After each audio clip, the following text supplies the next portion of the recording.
Hey guys, welcome back. ಎಲ್ಲರೂ ಹೇಗಿದ್ರೆ ಒಬ್ಬರು ಚೆನ್ನಾಗಿದ್ದೀರಾ ಅನ್ಕೊಂಡಿದ್ದೀನಿ. ಯಾರೆಲ್ಲ ಹೊಸದಾಗಿ ನನ್ನ ಚಾನಲ್ ನೋಡ್ತಾ ಇದ್ರೆ ಪ್ಲೀಸ್ ಸಬ್ಸ್ಕ್ರೈಬ್ ಮಾಡ್ಕೊಳ್ಳಿ, ಹಾಗೆ ಬೆಲ್ ಐಕಾನ್ ಕೂಡ ಪ್ರೆಸ್ ಮಾಡ್ಕೊಳ್ಳಿ. ತುಂಬಾ ಈಸಿ ಆ್ಯಂಡ್ ಟೇಸ್ಟಿಯಾಗಿ ಬಿರಿಯಾನಿ ಮಾಡೋದನ್ನ ತೋರಿಸ್ಕೊಡ್ತಾ ಇದ್ದೀನಿ. ಬನ್ನಿ ಸ್ಟಾರ್ಟ್ ಮಾಡೋಣ. ಮೊದಲಿಗೆ ನಾನಿಲ್ಲಿ ಶುಂಠಿ, ಬೆಳ್ಳುಳ್ಳಿ, ಹಸಿಮೆಣಸಿನ್ಕಾಯಿನ ತಗೊಂಡಿದ್ದೀನಿ. ಹಾಗೆ ಒಂದು ಸ್ವಲ್ಪ ಕೊತ್ತಂಬರಿ ಸೊಪ್ಪು, ಪುದೀನ ಸೊಪ್ಪನ್ನು ಕೂಡ ತಗೊಂಡು ಮಿಕ್ಸಿ ಮಾಡ್ಕೊತಾ ಇದ್ದೀನಿ. ಪೇಸ್ಟ್ ಮಾಡ್ಕೋಬೇಕು. ನಂತರ ನಾನಿಲ್ಲಿ ಅರ್ಧ kg ಚಿಕನ್ನ ವಾಶ್ ಮಾಡಿ ಇಟ್ಕೊಂಡಿದ್ದೀನಿ. ಅದಕ್ಕೆ ರುಬ್ಬಿರೋಂಥ ಮಸಾಲಾನ ಒಂದು 2 ಟೇಬಲ್ ಸ್ಪೂನ್ ಆಗೋಷ್ಟು ಸೇರಿಸ್ಕೊತಾ ಇದ್ದೀನಿ. ನಂತರ ಒಂದು ಸ್ವಲ್ಪ ಉಪ್ಪು, ಅನಂತರ ಸ್ವಲ್ಪ ಕೊತ್ತಂಬರಿ ಸೊಪ್ಪು, ಪುದೀನ ಸೊಪ್ಪು ಸಣ್ಣದಾಗಿ ಹೆಚ್ಚಿಟ್ಕೊಂಡಿದ್ನಲ್ಲ ಅದನ್ನು ಸಹ ಸೇರಿಸ್ಕೊಂಡು, ಒಂದು ಸ್ವಲ್ಪ ಖಾರದ ಪುಡಿ ಮತ್ತು ಗರಂ ಮಸಾಲ ಕೂಡ ಸೇರಿಸ್ಕೊಂಡು ಹಾಕೊಳ್ತಾ ಇದ್ದೀನಿ. ನಂತರ ಒಂದು ಸ್ವಲ್ಪ ಅರಿಶಿನದ ಪುಡಿನೂ ಸೇರಿಸ್ತಾ ಇದ್ದೀನಿ. ನಂತರ 1-2 ಟೇಬಲ್ ಸ್ಪೂನ್ ಆಗೋಷ್ಟು ಚಿಕನ್ ಮಸಾಲಾನ ಸೇರಿಸ್ಕೊತಾ ಇದ್ದೀನಿ. ತುಂಬ ಚೆನ್ನಾಗಿರುತ್ತೆ ಟೇಸ್ಟು. ಒಂದ್ಸತಿ ಈ ಥರ ಮಾಡಿ ನೋಡಿ. ನಂತರ ಸ್ಪೈಸಸ್ಗಳನ್ನು ಸೇರಿಸ್ಕೊತಾ ಇದ್ದೀನಿ.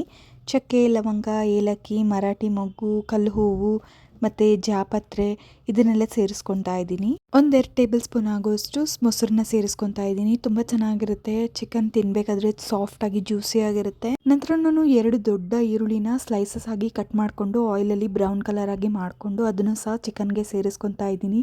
ತುಂಬಾ ಚೆನ್ನಾಗಿರುತ್ತೆ. ಈ ರೀತಿ ಒಂದ್ಸತಿ ಚಿಕನ್ಗೆಲ್ಲ ಮಸಾಲಾನ ಹಾಕಿ ಮಿಕ್ಸ್ ಮಾಡಿ ನೋಡಿ. ತುಂಬಾ ಟೇಸ್ಟಿಯಾಗಿ ಬರುತ್ತೆ ನೋಡಿ. ಈಗ ಎಲ್ಲ ಮಿಕ್ಸ್ ಮಾಡಿಬಿಟ್ಟು ಒಂದು 15 ಮಿನಿಟ್ಸ್ ಮ್ಯಾರಿನೇಟ್ ಮಾಡಕ್ಕೆ ಬಿಡಬೇಕು. ನೀವು ಎಷ್ಟು ಜಾಸ್ತಿ ಹೊತ್ತು ಮ್ಯಾರಿನೇಟ್ ಮಾಡ್ತೀರಾ ಅಷ್ಟು ಚೆನ್ನಾಗಿ ಚಿಕನ್ಗೆ ಮಸಾಲ ಎಲ್ಲ ಹಿಡಿಯುತ್ತೆ. ತುಂಬ ಟೇಸ್ಟಿಯಾಗಿ ಬರುತ್ತೆ.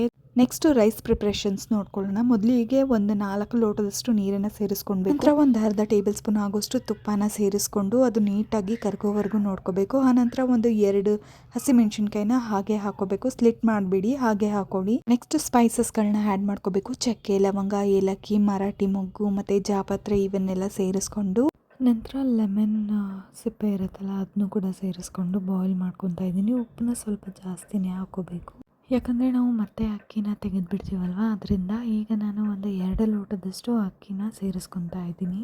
ಇದು ಒಂದು 70% ಆಗುವಷ್ಟು ಕುಕ್ ಆಗಬೇಕು. ಅಲ್ಲಿವರೆಗೂ ವೆಯ್ಟ್ ಮಾಡಬೇಕು. ಚೆನ್ನಾಗಿ ಮಿಕ್ಸ್ ಕೊಟ್ಬಿಟ್ಟು ಇದನ್ನು ಬೇಯಲಿಕ್ಕೆ ಬಿಡಿ.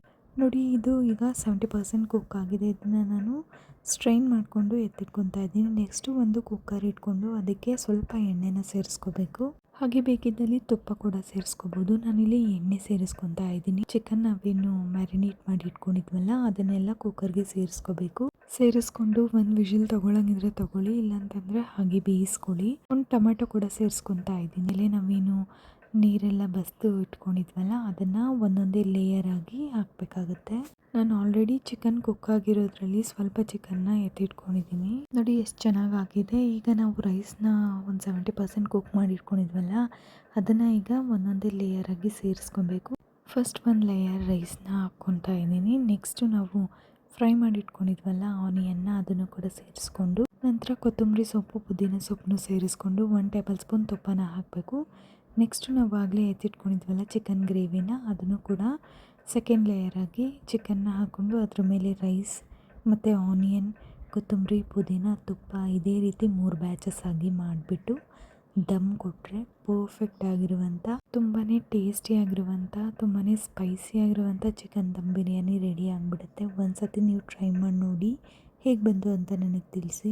ಆಲ್ರೆಡಿ ಚಿಕನ್ ಮತ್ತು ರೈಸ್ ಕುಕ್ ಆಗಿರೋದ್ರಿಂದ ದಮ್ ಒಂದು 20 to 15 ಮಿನಿಟ್ಸ್ ಕೊಟ್ಟರೆ ತುಂಬಾ ಪರ್ಫೆಕ್ಟ್ ಆಗಿರುವಂಥ ಚಿಕನ್ ಬಿರಿಯಾನಿ ರೆಡಿ ಆಗಿಬಿಡುತ್ತೆ. ನೀವು ಪ್ಲೇಟ್ ಮುಚ್ಚಿ ಇದ್ರ ಮೇಲೆ ವೆಯ್ಟ್ ಆದರೂ ಇಡ್ಬೋದು, ಅಥವಾ ಕುಕ್ಕರ್ ಮುಚ್ಚಿಬಿಟ್ಟು ಆದರೂ ಕುಕ್ ಮಾಡ್ಕೋಬೋದು. ಸೊ ಈಗ ಆಗಿದೆ, ನೀವು ಓಪನ್ ಮಾಡಿ ನೋಡ್ಬೋದು ಎಷ್ಟು ಚೆನ್ನಾಗಾಗಿದೆ ಅಂತ ಹೇಳಿ. ಅನ್ನ ಎಲ್ಲ ತುಂಬ ಚೆನ್ನಾಗಿ ಕುಕ್ ಆಗಿದೆ.